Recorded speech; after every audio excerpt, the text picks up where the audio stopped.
But the future is about gender equal business. It's about complementing that with a female leadership model, about collaboration, consensus building, community, and female business values.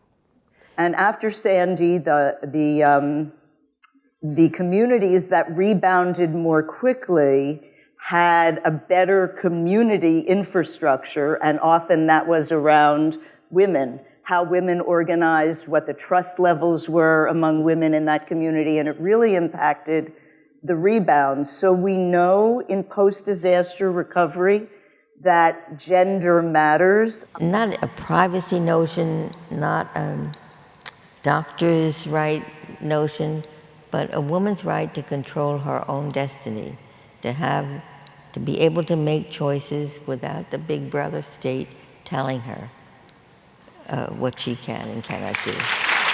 With Wendy Davis filibustering in Texas, there were thousands of women, not just in Texas, but around the country that were rallying together to support her and to support the activists that were supporting her as well. And they were using social media, they were using email listservs and Google groups, they were using Twitter, they had the Stand With Texas Women hashtag to sort of all rally around that and really make their voices heard. It wasn't an accident she was targeted because she dared to speak out against the Taliban's vicious crackdown on women's rights and education in Pakistan.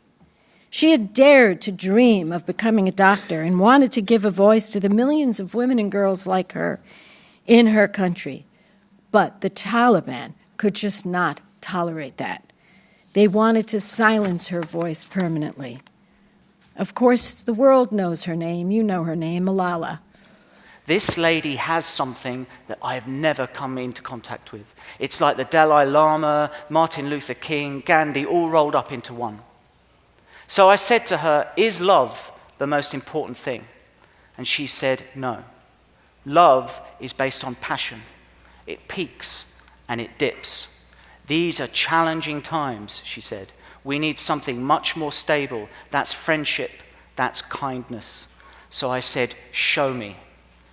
And this happened. Unity. When we contested the by-elections last year, the three main planks of our election platform were rule of law, internal peace, an end to ethnic conflict, and thirdly, amendments to the Constitution. And he said, well, while I was home walking in the parades and talking to our constituents, Tammy Duckworth was trying to decide what dress to wear. Oh, jeez. And of course, I responded by saying, well, I do have trouble deciding which color to wear sometimes. You see, most of my life I've worn one color. It's called camouflage. And that shut that down. I try to use humor as much as I can. So I try not to take myself too seriously. And I try to instill in my partners, the people across the table, those with whom I negotiate, a little bit of humor. Life is beautiful. It's tough as well, but we need to keep a smile on our face. So I try to use humor.